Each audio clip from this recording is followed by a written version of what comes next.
Hello everyone.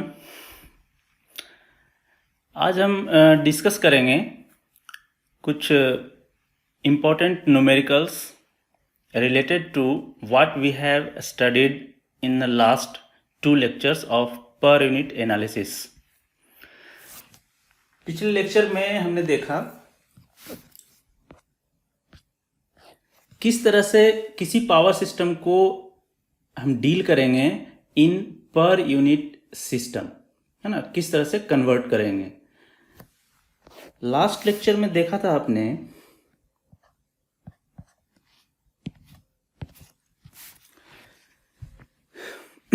किसी भी value को हम पर यूनिट में कैसे कन्वर्ट करते हैं, है ना। और सबसे जो इम्पोर्टेंट था उसमें वो था ट्रांसफॉर्मर को हम पर यूनिट में कैसे डील करते हैं। तो हमने जो देखा लास्ट क्लास में उसे हम पहले देख लेते हैं थोड़ा सा। ये हमारा ट्रांसफॉर्मर है,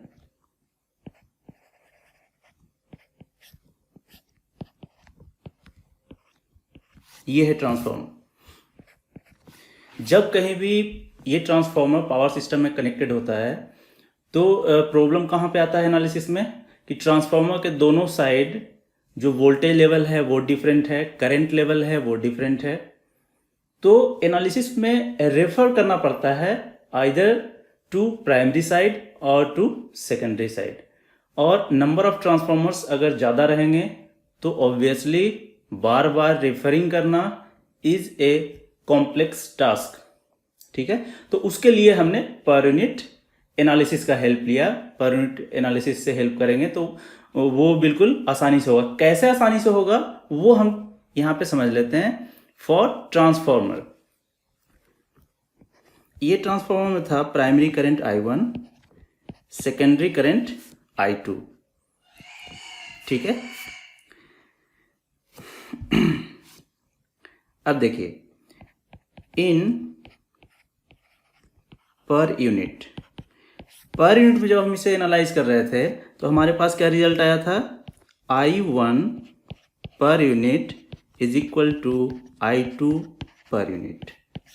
ये रिजल्ट आपने डिराइव किया था लास्ट लेक्चर में कि दोनों साइड के करंट का पर यूनिट वैल्यू सेम होता है। तो अब बताइए कि जब करंट का value in per unit same है,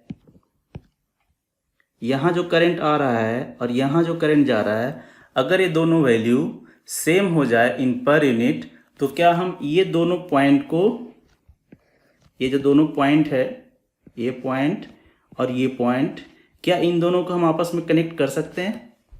बिल्कुल कर सकते हैं। ऐसा तभी करेंगे जब दोनों साइड का करंट सेम हो जाए। तो इसका मतलब इन पर यूनिट डायग्राम क्या करेंगे, हम दोनों पॉइंट्स को आपस में कनेक्ट कर सकते हैं। एक और यहाँ पे रिजल्ट आया था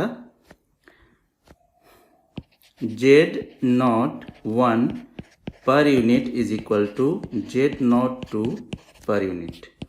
ये भी रिजल्ट हमने लास्ट लेक्चर में देखा था, इसको डिराइव किया था हमने। ये क्या है basically, per unit total impedance refer to primary, है ना। प्राइमरी साइड में जब हम टोटल इम्पीडेंस को रेफर कर देते हैं, मतलब प्राइमरी साइड का तो इम्पीडेंस है ही, प्लस उसमें सेकेंडरी साइड के इम्पीडेंस को रेफर करके हम जब ऐड करते हैं Z1 प्लस Z2 डैश जिसको आप कहते थे, उसका पर यूनिट वैल्यू जो होता है वो बिल्कुल सेम होता है सेकेंडरी साइड का टोटल पर यूनिट इम्पीडेंस से। Per unit total impedance refer to secondary, ठीक है। मतलब टोटल इम्पीडेंस को आइदर आप प्राइमरी साइड में रेफर कर लें या सेकेंडरी साइड में, दोनों का पर यूनिट वैल्यू सेम ही रहेगा। तो अगर अब हम पर यूनिट डायग्राम बनाएं, बेसिकली रिएक्टेंस डायग्राम अगर बनाएंगे तो हम ऐसा कर सकते हैं अब कि ये दोनों पॉइंट को आपस में कनेक्ट कर सकते हैं, है ना।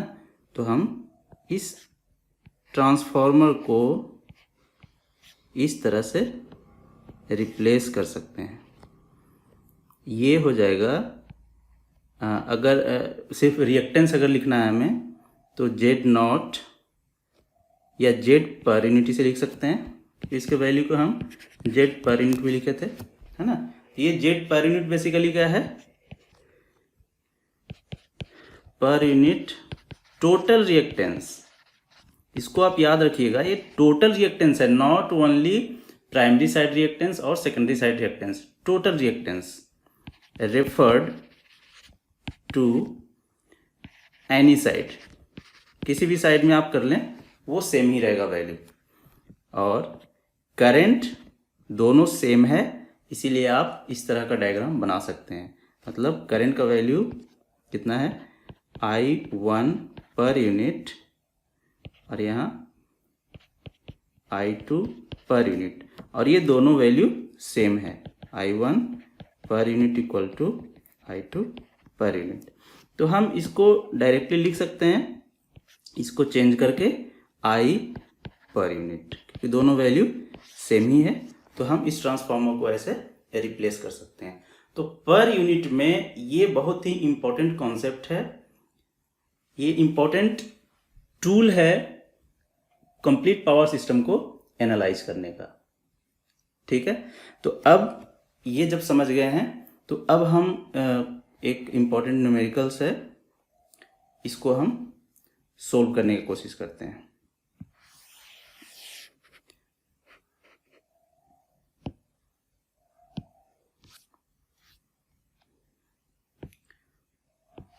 ये है आपका क्वेश्चन है, ठीक है। इसको आपको सोल्व करना है विद पर यूनिट कॉन्सेप्ट, पर यूनिट एनालिसिस। चलिए, क्वेश्चन में एक पावर सिस्टम गिवन है ना। एक पावर सिस्टम गिवन है जिसमें एक जनरेटर है, ट्रांसफॉर्मर है, ट्रांसमिशन लाइन है, दूसरा ट्रांसफॉर्मर है, एंड एक लोड भी यहाँ पे कनेक्टेड है। तो हमारे पास इतना सारा चीज गिवन है पर्टिकुलर पावर सिस्टम का। अब इसमें आपसे पूछा जा रहा है, पहले तो देख लीजिए क्वेश्चन क्या कर रहा है, रेटिंग ये गिवन है, सारे कंपोनेंट्स का रेटिंग गिवन है एक्सेप्ट ट्रांसफॉर्म जनरेटर। जनरेटर का रेटिंग का जरूरत यहाँ पे है नहीं है, वो आप आगे बढ़ेंगे आपको समझ में आ जाएगा। बाकी सबका रेटिंग गिवन है, ट्रांसफार्मर का, ट्रांसमिशन लाइन का एंड लोड का। लोड कैसा कनेक्टेड है, 60 मेगावाट 0.9 पावर फैक्टर लैगिंग का एक लोड कनेक्टेड है and tapped from 66 kilovolt sub station. मतलब यहाँ पर जो सब स्टेशन है उसमें जो ये ट्रांसफार्मर लगा हुआ है वहाँ से टैप किया जा रहा है पावर। कितना पावर है, 60 मेगावाट पावर कंज्यूम कर रहा है कोई लोड, ठीक है। Which is to be maintained at 60 kilovolt. 60 kilovolt पे मेंटेन करके रखा जा रहा है, जहां से ये लोड पावर ले रहा है। मतलब ट्रांसफार्मर का रेटिंग तो है 66 किलोवोल्ट, ठीक है, लेकिन जिस बस बार से ट्रांसफार्मर कनेक्टेड है उसका वोल्टेज 60 किलोवोल्ट फिक्स करके इस कंज्यूमर को दिया गया है, ठीक है। इस कंज्यूमर का रिक्वायरमेंट है कि हमें 60 किलोवोल्ट वोल्टेज, फिक्स वोल्टेज चाहिए इस किसी पार्टिकुलर लोड को ऑपरेट कराने के लिए। तो 60 किलोवोल्ट का एक फिक्स वोल्टेज का टर्मिनल प्रोवाइड किया जाता है टू दिस कंज्यूमर, ठीक है। तो पूछा जा रहा है कि calculate terminal voltage of synchronous generator. कौन सा सिंक्रोनस जनरेटर का टर्मिनल वोल्टेज, ये वोल्टेज की बात कर रहा है V1, ठीक है। इसका वैल्यू आपसे पूछा जा रहा है V1 का। तो अब देखिए यहाँ पे दो दो ट्रांसफार्मर है ना। तो इसको अगर हम नॉर्मल विदाउट पर यूनिट अगर सोल्व करने की कोशिश करेंगे तो नो डाउट इसमें डिफिकल्टी बहुत आएगा। करंट फाइंड करेंगे पहले यहाँ पर, है ना, क्योंकि लोड हमें पता है, लोड है, वोल्टेज पता है, तो यहाँ करंट मिल जाएगा। अब इस करंट को और सारे सिस्टम को हम रेफर करेंगे इस ट्रांसफार्मर के प्राइमरी साइड में, तब इधर का कुछ पैरामीटर मिलेगा, फिर उसको हम रेफर करेंगे इस साइड में, तब फिर हमें कुछ पैरामीटर मिलेगा, and then you will reach to voltage V1। तो ये काफ़ी डिफिकल्ट प्रोसेस होगा to analyse this type of power system network. तो हम इसे क्या करेंगे, पर यूनिट सिस्टम में कन्वर्ट कर लेंगे पहले, और उसके बाद इसे सोल्व कर देंगे। तो चलिए इसको सोल्व करते हैं। सबसे पहले हम जितने भी इसमें कंपोनेंट्स लगे हुए हैं सबको हम पर यूनिट में कन्वर्ट करेंगे। अब आपको हम बताए थे लास्ट लेक्चर में कि पर यूनिट में कन्वर्ट करने के लिए सबसे पहले हमें एक बेस वैल्यू सेलेक्ट करना होता है, राइट। तो सबसे पहले हम बेस वैल्यू सेलेक्ट करेंगे।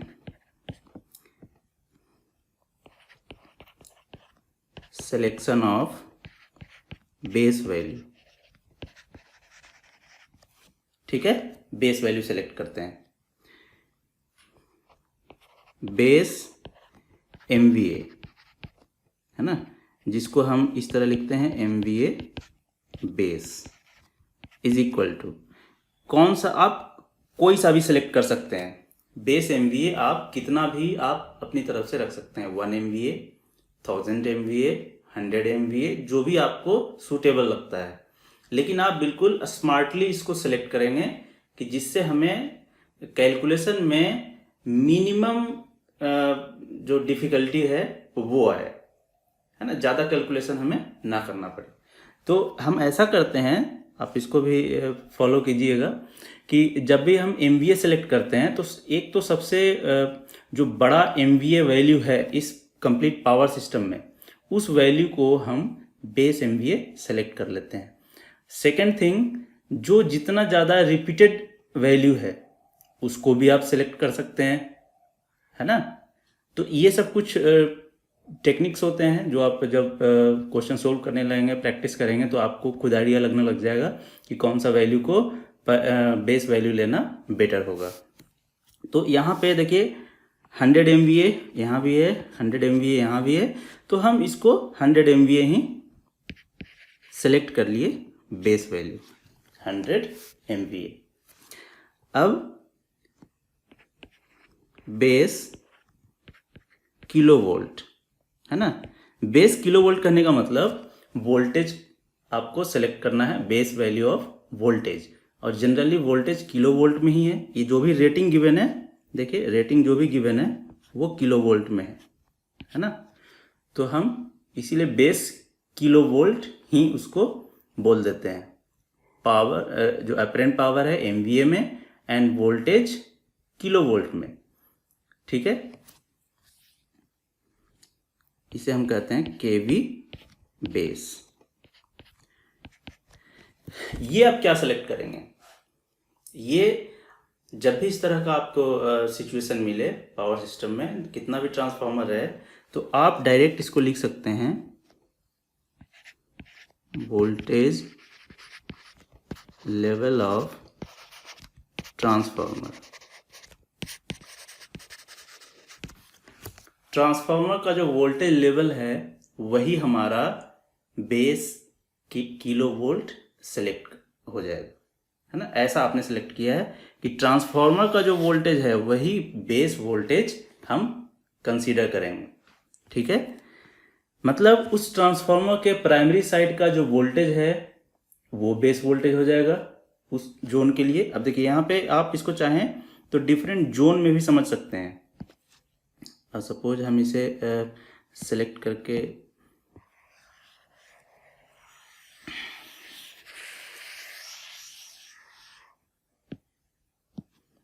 ये है सपोज आपका पावर सिस्टम, है ना। तो इसको आप डिफरेंट जोन में भी समझ सकते हैं। जैसे ये ट्रांसफार्मर है तो ट्रांसफॉर्मर क्या करता है, वोल्टेज को चेंज कर देता है ना। प्राइमरी साइड में वोल्टेज अलग है, सेकेंडरी साइड में वोल्टेज अलग है।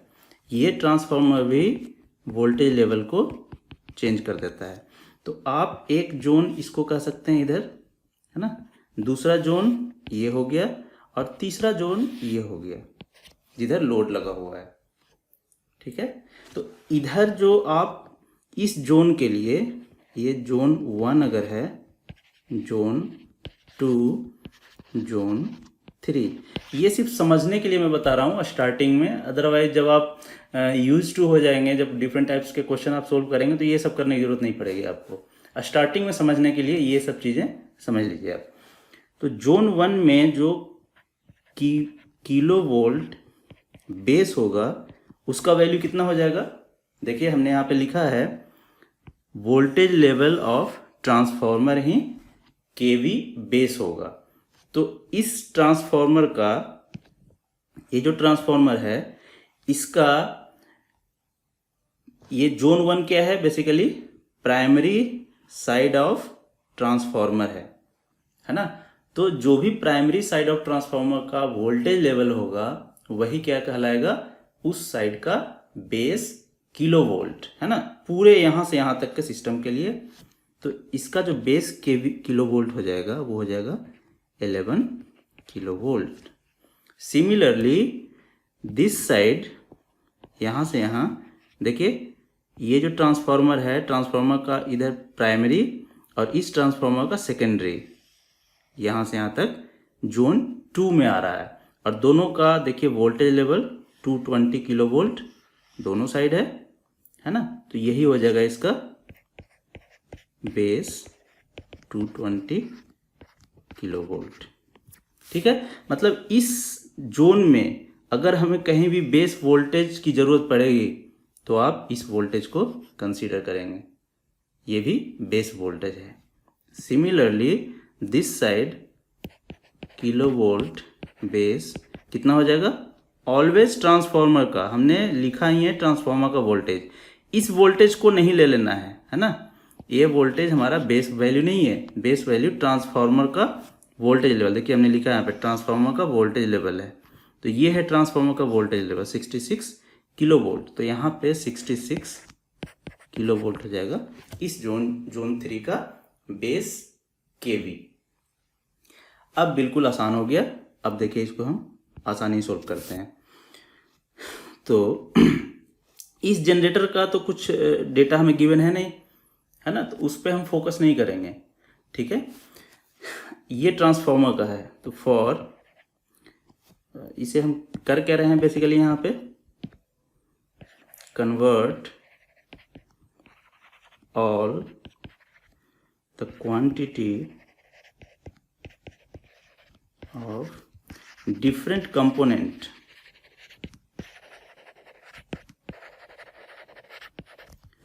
of given power system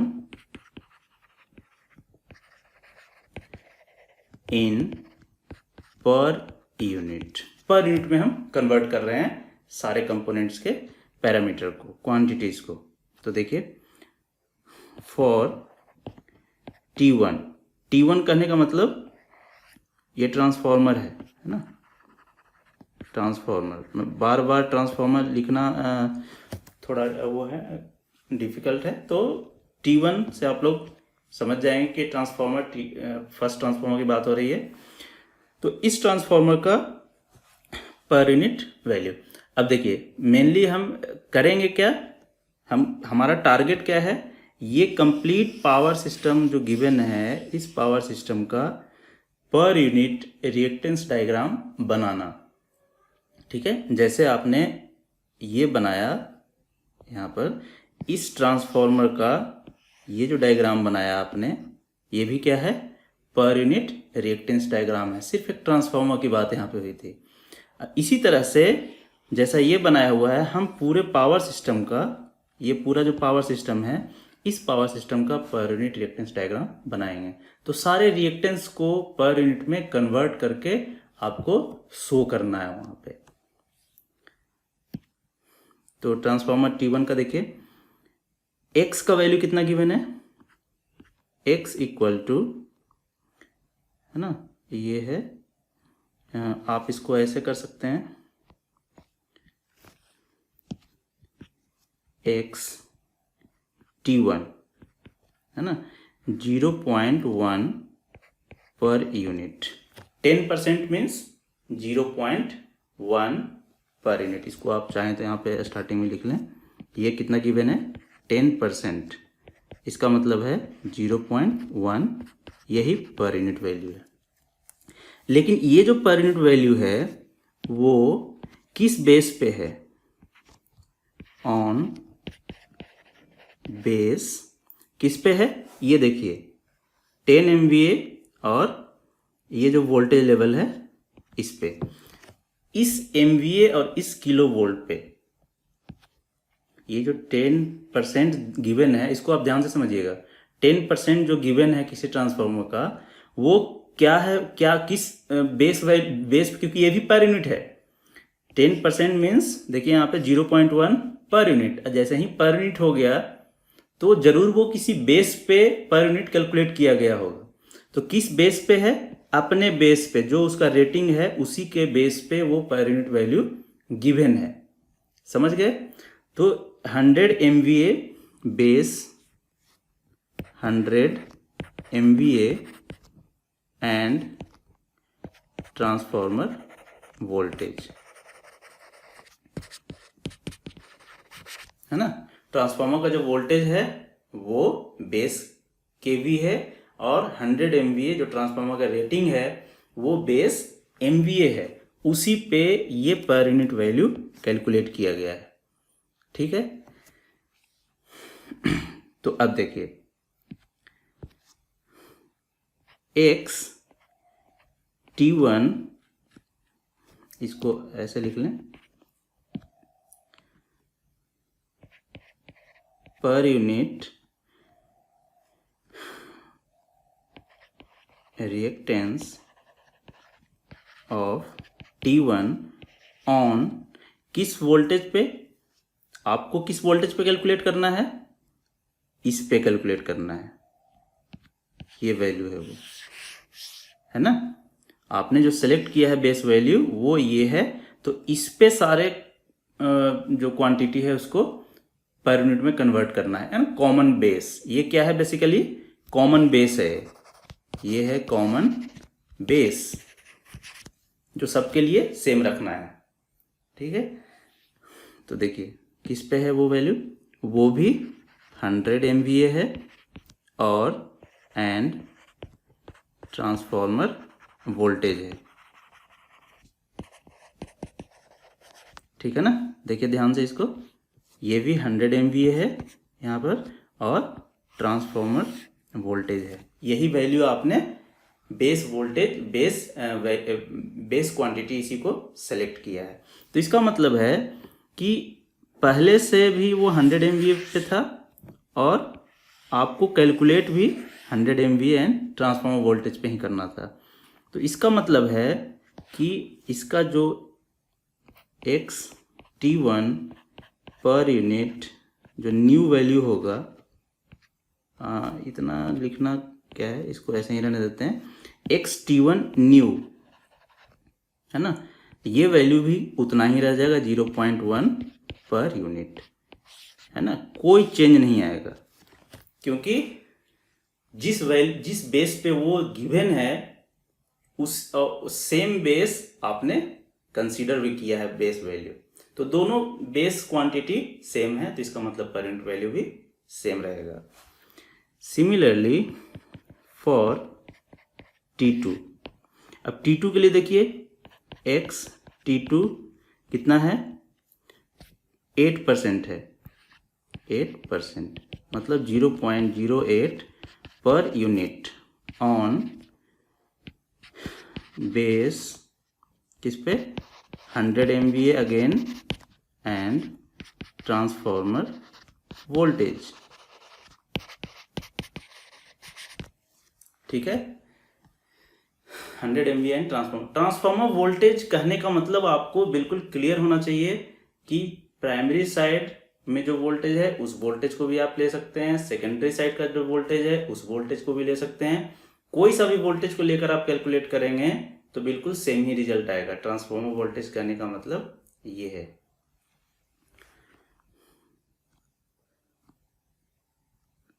so per unit reactance of T2 on किस पे आपको कैलकुलेट करना है, same 100 MVA and transformer voltage.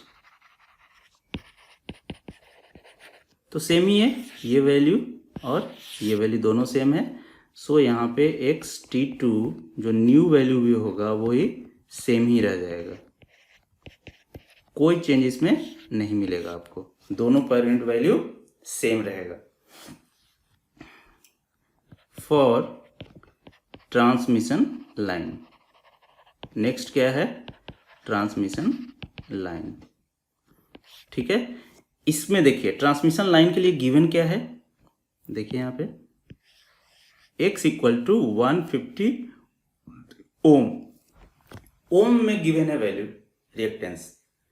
ठीक है, इसका मतलब ये पर यूनिट में गिवन नहीं है, इसको आपको पर यूनिट में कन्वर्ट करना है।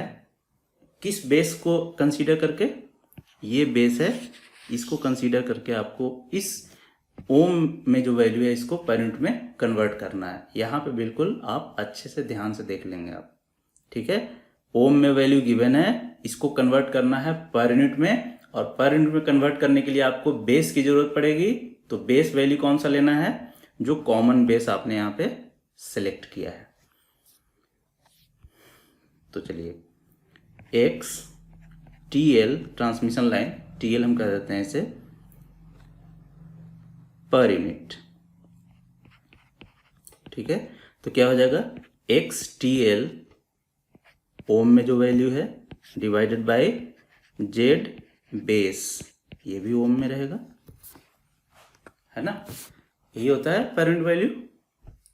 अगर रिएक्टेंस की बात करें तो आपको मैंने डिराइव करके बताया था कि रिएक्टेंस पर यूनिट कितना होता है, X divided by Z base. ये कितना है, XTL, इसको रहने देते हैं, इनटू, अब Z बेस, इसको आपने कैसे लिखा था, Z बेस को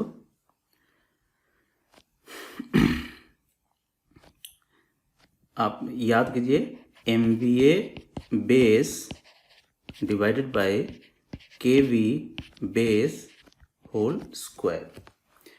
ये था आपका इम्पिडेंस का वैल्यू इन पर यूनिट।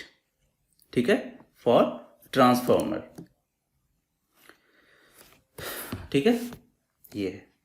तो अब यहाँ पे XTL का वैल्यू ये गिवन है, कितना था वैल्यू, 150 ओम, 150 इंटू बेस MVA 100 है, डिवाइडेड बाय, अब देखिए यहाँ पे आपको ये वैल्यू कहाँ से मिलेगा, KV बेस का स्क्वायर। तो ये जो KV बेस है ना, अब KV बेस है, उसको देखिए कहाँ से मिलेगा आपको।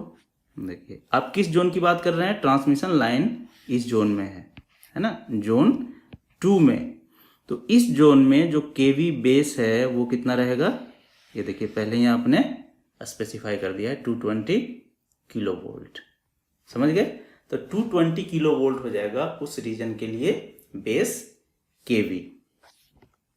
तो यहाँ पे लिखेंगे आप 220 स्क्वायर।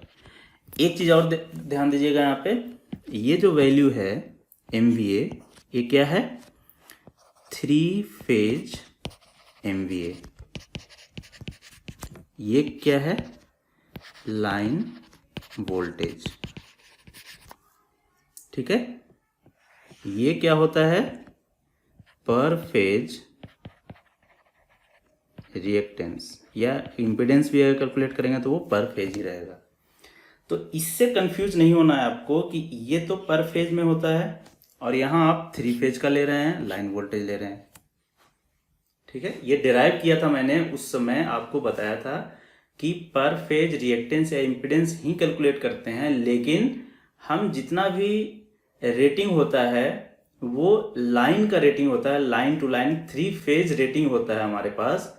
इसीलिए हम उस फॉर्मूला को कन्वर्ट ही इस तरह से करते हैं कि हमें 3 फेज MVA और लाइन वोल्टेज के टर्म्स में ही फॉर्मूला हम डिजाइन कर लें, ताकि बार बार हमें पर फेज उसको चेंज करने की जरूरत नहीं पड़ेगी। आप पर फेज में भी करेंगे तो सेम ही रिजल्ट आएगा।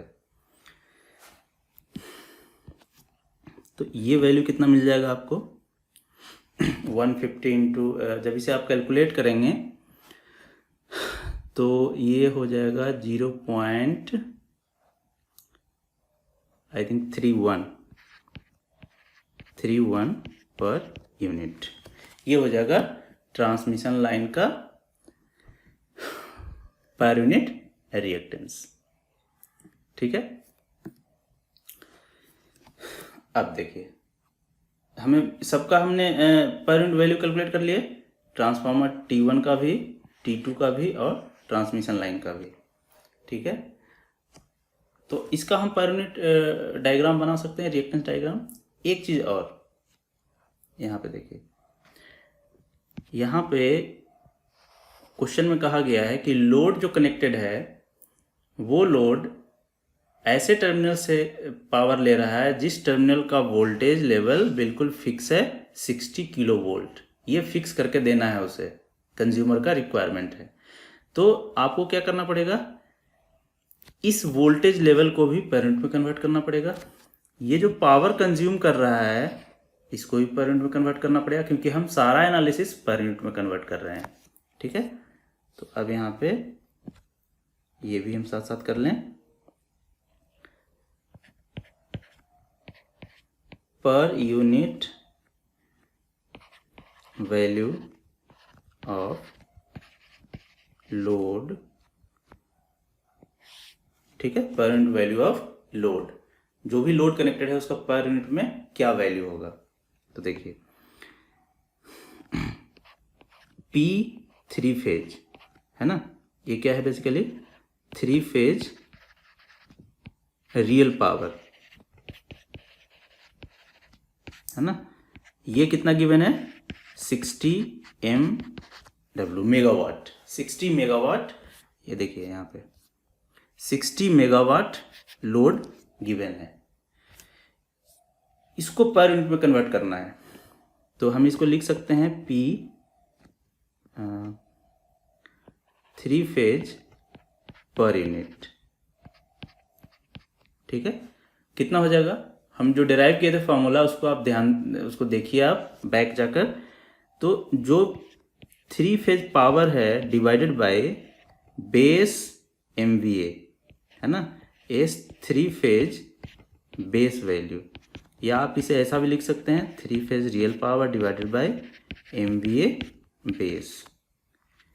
ठीक है, 60 डिवाइडेड बाय 100 0.6 पर यूनिट, मतलब 60 मेगावाट जो लोड कंज्यूम कर रहा है वो लोड पार्टिकुलर, पर यूनिट में वो वैल्यू कितना हो गया 0.6। अब यहाँ पे आप सबको ध्यान देते जाइएगा स्टार्टिंग से कि जो भी लार्ज वैल्यू था वो सब किस में कन्वर्ट हो जा रहा है, पर यूनिट में फ्रैक्शनल वैल्यू में, 1 और लेस देन 1 और लिटिल मोर देन 1।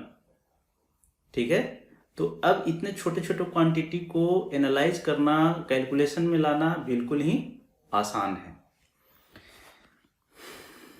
चलिए, लोड वोल्टेज, जिस वोल्टेज पे लोड ऑपरेट हो रहा है वो कितना है, अब अगर उसको आप VL कह दें है ना, वो कितना है 60 किलो वोल्ट। तो VL पर यूनिट, ठीक है, VL पर यूनिट। चलिए VL से हम लाइन वोल्टेज समझ लेते हैं, इसीलिए L नहीं रखेंगे, सिर्फ V रखेंगे है ना। V पर यूनिट, ये पर यूनिट में कितना हो जाएगा 60 डिवाइडेड बाय, अब देखिए ध्यान से देखिएगा यहाँ पे हम किस साइड की बात कर रहे हैं, जोन 3 की बात कर रहे हैं। जोन 3 में जो भी वोल्टेज होगा उसका पर यूनिट वैल्यू कैसे कैलकुलेट करेंगे, this voltage divided by base voltage of this side, base voltage of zone 3, और बेस वोल्टेज कितना है 66 किलो वोल्ट। समझ गए? तो अगर इस वोल्टेज को आपको पर यूनिट में कन्वर्ट करना है तो इसको डिवाइड किससे करना पड़ेगा, 66 किलो वोल्ट से। तो यहाँ पे डिवाइडेड बाय 66, या आप इसको एक लाइन में ऐसे लिख दें, V divided by KV base, ठीक है। और ये KV बेस किस साइड का रहेगा, जोन 3 का। तो अब इसको आप लिख सकते हैं, V है 60 डिवाइडेड बाय 66। ये वैल्यू कितना मिलेगा आपको, 60 डिवाइड बाई 66, 0.91 पर यूनिट, ठीक है। तो अब इस तरह का सिस्टम मिल गया आपको। ये है V पर यूनिट, और यहाँ पर एक ऐसे लोड लगा हुआ है ना। इस लोड का जो रियल पावर है वो पर यूनिट में कितना है, 0.6 है ना। पावर फैक्टर कितना है, पावर फैक्टर 0.9, लैगिंग, ये लैगिंग है, ठीक है। तो अब बताइए इसमें करंट कितना फ्लो करेगा, I पर यूनिट, ये भी आप कैलकुलेट कर सकते हैं बिल्कुल आसानी से। ये सारा 3 फेज वैल्यू है, ये 3 फेज पावर है पर यूनिट में, ये लाइन वोल्टेज है। लाइन वोल्टेज रहे या फेज वोल्टेज रहे, पर यूनिट में वैल्यू सेम होता है, ये हमने डिराइव कर दिया था लास्ट लेक्चर में, है ना। उसी तरह से पावर 3 फेज में आप उसको एनालाइज करें या सिंगल फेज में एनालाइज करें, पर यूनिट में दोनों वैल्यू सेम ही होता है। इसीलिए आपको बॉदर ही नहीं करना है कि whether we have to calculate it on 3 phase power and voltage level और single phase power and voltage level. No need to bother about that. Simply you use one formula and you will get a result. So हम क्या लिखेंगे, P per unit equal to V per unit I per unit cos phi। ये formula से आप बिल्कुल current का value calculate कर सकते हैं। इसमें आपको बिल्कुल नहीं सोचना है कि हम 3 फेज पे कैलकुलेट कर रहे हैं, सिंगल फेज पे कैलकुलेट कर रहे हैं, वोल्टेज 3 फेज लें, सिंगल फेज लें, power 3 phase, nothing. Per unit value कितना है 0.6, पर यूनिट वोल्टेज कितना है, ये रहा 0.91 इंटू I पर यूनिट, और ये है 0.9 cos phi का value. So I per unit कितना हो जाएगा, 0.6 डिवाइडेड बाय 0.91, 0.9। इसका वैल्यू जब आप कैलकुलेट करेंगे तो ये आ जाएगा नियर अबाउट 0.73 पर यूनिट। ये मैग्नीट्यूड ही यहाँ पे मिल रहा है आपको, है ना। ये मैग्नीट्यूड होता है, फेजर टर्म नहीं है। फेजर में कन्वर्ट करेंगे तो इसमें फेज एंगल भी आपको इंक्लूड करना पड़ेगा, ठीक है। तो अगर फेज एंगल के साथ इसको अगर लिखें, I पर यूनिट फेजर कितना हो जाएगा 0.73, एंगल लैगिंग है सो माइनस साइन के साथ लिखेंगे, कॉस इनवर्स 0.9। जब इसे आप कैलकुलेट करेंगे तो आपको मिल जाएगा समथिंग, ये वैल्यू -25.8 डिग्री आएगा, something 8 degree with lagging power factor, ठीक है। अब हम per unit reactance diagram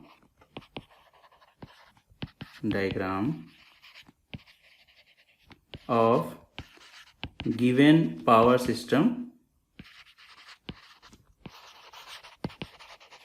draw करेंगे यहाँ पे, ठीक है। ये जो पावर सिस्टम यहाँ पे गिवन है, ये इस पावर सिस्टम का per unit reactance diagram draw करेंगे। तो देखिए जनरेटर के लिए रिएक्टेंस डायग्राम कैसे ड्रॉ करते हैं, देखिए जनरेटर का रिएक्टेंस एंड जनरेटर का generating EMF easy and XD. ठीक है, ये जनरेटर हो गया। और यहाँ पे आगे अब ये क्या है, आपका वोल्टेज बस बार आ गया जिसका वोल्टेज है V1। ठीक है, यहाँ से आप देखिए जनरेटर ये था, ये जनरेटर कनेक्टेड किससे है, इस बस बार से जिसका वोल्टेज V1 है। तो इस जनरेटर का हमने रिएक्टेंस डायग्राम बनाया है और तब उसके बाद आ गया V1 बस बार। एंड देन उसके बाद कौन सा है, ट्रांसफार्मर, फिर ट्रांसमिशन लाइन और फिर ट्रांसफार्मर। तो अब इस ट्रांसफार्मर को हम कैसे रिएक्टेंस डायग्राम में ड्रॉ करेंगे, बिल्कुल आपने जैसा ये देखा था। इस ट्रांसफार्मर को हमने कैसे ड्रॉ कर लिया था, इस तरह से। ये है रिएक्टेंस डायग्राम। ट्रांसफार्मर को रिप्लेस करेंगे सिर्फ एक रिएक्टेंस से जिसके दोनों साइड पर यूनिट करंट का वैल्यू सेम होता है। तो अब हम इससे रिप्लेस करेंगे। तो यहाँ पे सिंपल एक आपको XT1 है ना, और ये सारा क्वांटिटी पर यूनिट में है तो हम सबके लिए पर यूनिट नहीं लिखेंगे, आपको समझ जाना है कि पर यूनिट में होगा। उसके बाद ट्रांसमिशन लाइन आ गया XTL एंड देन अगेन एक ट्रांसफार्मर T2 और तब यहाँ पे आ गया वोल्टेज V2 है ना, जहाँ पे लोड कनेक्टेड है। यहाँ पे लोड है कनेक्टेड इस तरह का, ये है 6.6 है ना, 0.6 पर यूनिट और 0.9। ये 0.6 क्या है, पावर है। इसको आप थोड़ा अच्छे से लिख लें, P पर यूनिट में रियल पावर 0.6 है और 0.9 पावर फैक्टर लैगिंग। ठीक है, तो अब यहाँ पे आप करंट का वैल्यू ड्रॉ कर सकते हैं। ये कितना है, I पर यूनिट, जिसका वैल्यू आपको मिल चुका है। अगर फेजर में लिखना चाहें तो 0.73 and angle -25.8 degree. Same current flow करेगा throughout the power system, है ना। ये पर यूनिट वैल्यू का ब्यूटी है यहाँ पे कि सिस्टम में हमारा दो ट्रांसफार्मर था, may be more than 2 transformer हो सकता है ना, लेकिन पर यूनिट में जब डील करेंगे तो सारा ट्रांसफार्मर बिल्कुल रिप्लेस हो जाएगा वन सिंगल रिएक्टेंस वैल्यू से। और अगर इम्पीडेंस आप लेना चाहें, रेजिस्टेंस भी लेना चाहें, तो इम्पीडेंस से वो रिप्लेस हो जाएगा। अब देखिए ये वैल्यू है V2 है ना, V2 पर यूनिट कितना है, देखिए ये जो V है बेसिकली यही क्या है, V2 है ना। तो ये कितना है 0.91 पर यूनिट।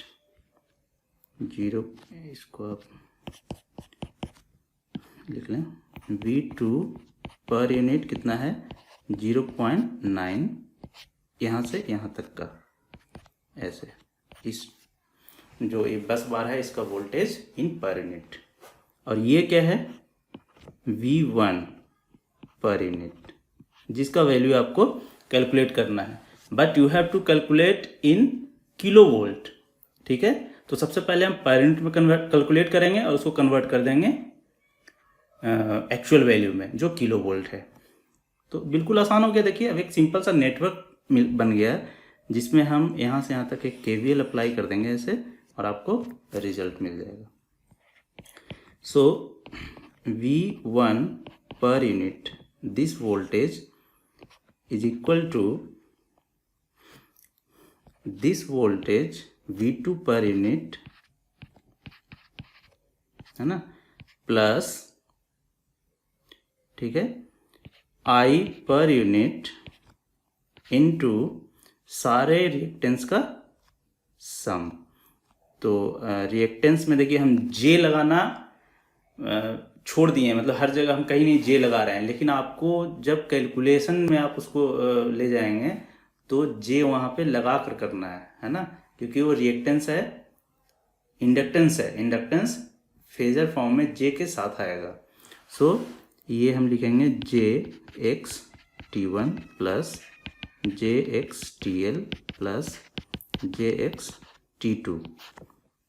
ठीक है।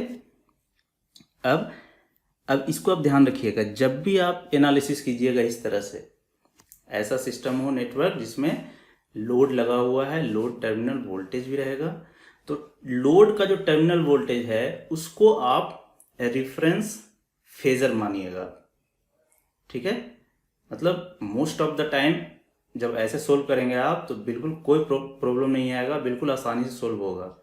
ऐसा इसीलिए हम करते हैं, इसको हम रेफरेंस फेजर इसीलिए कंसीडर करते हैं क्योंकि लोड साइड का पावर एंड पावर फैक्टर हमें पता होता है, और ये पावर फैक्टर इसी वोल्टेज से कंसीडर करके पावर फैक्टर एंगल निकाला हुआ रहता है ना। जो भी पावर फैक्टर एंगल है इस लोड का, वो इस वोल्टेज से ये करंट कितना लैग कर रहा है वो पावर फैक्टर एंगल होता है।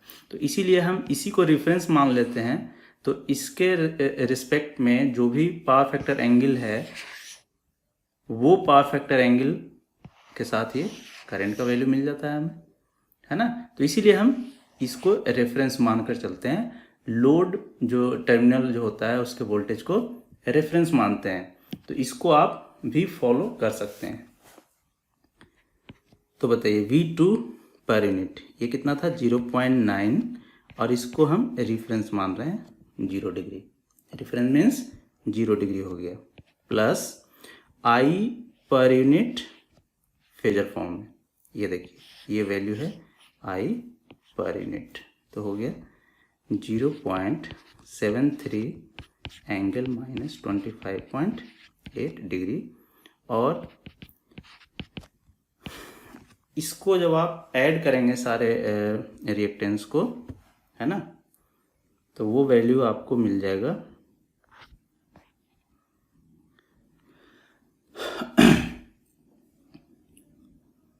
आप इसको ऐड कीजिएगा, कितना वैल्यू, चलिए ऐड कर लेते हैं। एक है 0.1, एक है 0.8 और एक है 0.31। 0.1 plus 0.31 plus 0.08,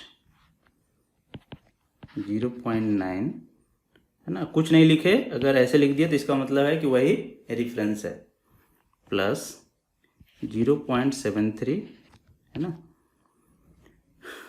angle minus 25.8 degree into, इसे जोड़ेंगे तीनों को, कितना मिलेगा आपको 0.49, है ना, और एंगल 90 डिग्री। ठीक है, V1 पर यूनिट। जब इसे आप कैलकुलेट कर लेंगे तो जो वैल्यू मिलेगा आपको वो near about 1.1 and phase angle ये मिलेगा आपको 16.8 डिग्री के अराउंड, इतना पर यूनिट। जब इसे आप कैलकुलेट करेंगे कैलकुलेटर में, इस वैल्यू को, ये जो वैल्यू है इसको कैलकुलेट करेंगे तो इतना मिलेगा आपको V1 पर यूनिट। ठीक है, तो ये तो हमें मिला पर यूनिट में। आपसे पूछा क्या जा रहा है, we need V1 magnitude in kilo volt. ठीक है, तो V1, अब देखिए आप अगर आप अभी स्टार्ट कर रहे हैं, सब बढ़ रहे हैं, तो मैं आपको बता देता हूँ V1 पर यूनिट वैल्यू क्या था, V1 in kilo volt divided by V base, और आप इसको KV बेस ऐसा ही लिखते हैं, है ना, ये वैल्यू। तो यहाँ से अगर आपको कैलकुलेट करना है ये वाला वैल्यू V1 इन किलो वोल्ट, तो क्या करेंगे, V1 पर यूनिट ये वैल्यू है और ये मल्टीप्लाई हो जाएगा इनटू KV बेस। ठीक है, तो ये वैल्यू आपने कैलकुलेट किया है V1 पर यूनिट, इसमें KV बेस से मल्टीप्लाई कर दें तो आपको वोल्टेज ऑफ बस बार 1 मिल जाएगा जिधर जनरेटर कनेक्टेड है। सो V1 का वैल्यू जो होगा वो कितना हो जाएगा, ये है मैग्नीट्यूड उसका 1.1 है ना, ये वैल्यू इनटू KV बेस। अब देखिए ध्यान से, यहाँ पे KV बेस आप लेंगे कौन सा, ये जो KV बेस है, आइए आप सर्किट में, ये आपका नेटवर्क था, आप डील किधर कर रहे हैं, इस साइड के वोल्टेज को डील कर रहे हैं, है ना, क्योंकि इधर ही ये बस बार है जिसका वोल्टेज V1 है और इसी को कैलकुलेट करना है आपको। तो इस V1 में अगर बेस वोल्टेज से मल्टीप्लाई करना है तो कौन सा बेस वोल्टेज लेंगे, ऑब्वियसली जोन 1 का बेस वोल्टेज। समझ गए, तो ये सब पॉइंट्स है जिसको आपको ध्यान में रखना है और आगे सोल्व करना है। तो यहाँ पे जो वोल्टेज लेवल होगा वो कितना हो जाएगा, 11 किलो वोल्ट, और ये लाइन वोल्टेज है ना, ये भी कैसा है, लाइन वोल्टेज है। ठीक है, तो हमें जो मिलेगा V1 वो नियर अबाउट कितना मिल जाएगा, 12.1 किलो वोल्ट लाइन वोल्टेज, ये लाइन वोल्टेज है ना। तो कहीं भी आपसे वोल्टेज पूछ रहा है अगर किसी टर्मिनल का, किसी पॉइंट का 3 फेज पावर सिस्टम में, तो बाय डिफॉल्ट आपसे 3 फेज सिस्टम का वोल्टेज पूछ रहा है, लाइन वोल्टेज है ना, ये बाय डिफॉल्ट है। आपको ऐसा नहीं सोचना है कि उसने फेज वोल्टेज पूछा है, लाइन वोल्टेज पूछा है, डायरेक्टली आपको ये समझना है कि लाइन वोल्टेज ही पूछा जा रहा है आपसे, तो आप लाइन वोल्टेज ही कैलकुलेट करेंगे। समझ गए, तो ये था एक इम्पॉर्टेंट क्वेश्चन, है ना। इसके बाद अगले लेक्चर में हम और डिफरेंट टाइप्स के क्वेश्चन देखेंगे जो गेट या अदर इंजीनियरिंग एग्जामिनेशन में पूछे हुए हैं, और उसको हम लोग देखेंगे कि कितना आसानी से उसको आप डील कर लेते हैं, और यही प्रोसीजर अप्लाई करना है जब हम आगे पढ़ेंगे फॉल्ट एनालिसिस, तो वहाँ भी ये सब चीज़ें आएगी और उसको डील करना है। तो फ्रॉम पर यूनिट का first lecture, second lecture and this is third lecture, आप तीनों लेक्चर को देखिए, उसको अच्छे से फॉलो कीजिए। आप देखेंगे कि आप में पर यूनिट सिस्टम को लेकर जो भी आपका मिसकंसेप्शन था बिल्कुल ही ख़त्म हो जाएगा और स्ट्रेट फॉरवर्ड आप किसी क्वेश्चन को डील कर सकेंगे। तो किसी तरह का अगर कोई कमेंट है आपके पास, अगर कुछ सुझाव है तो आप उसको कमेंट बॉक्स में ज़रूर लिखिए और we will look at that, और हम लोग फिर उसको डिस्कस भी करेंगे। ओके, तो we will see you in next lecture. Thank you very much.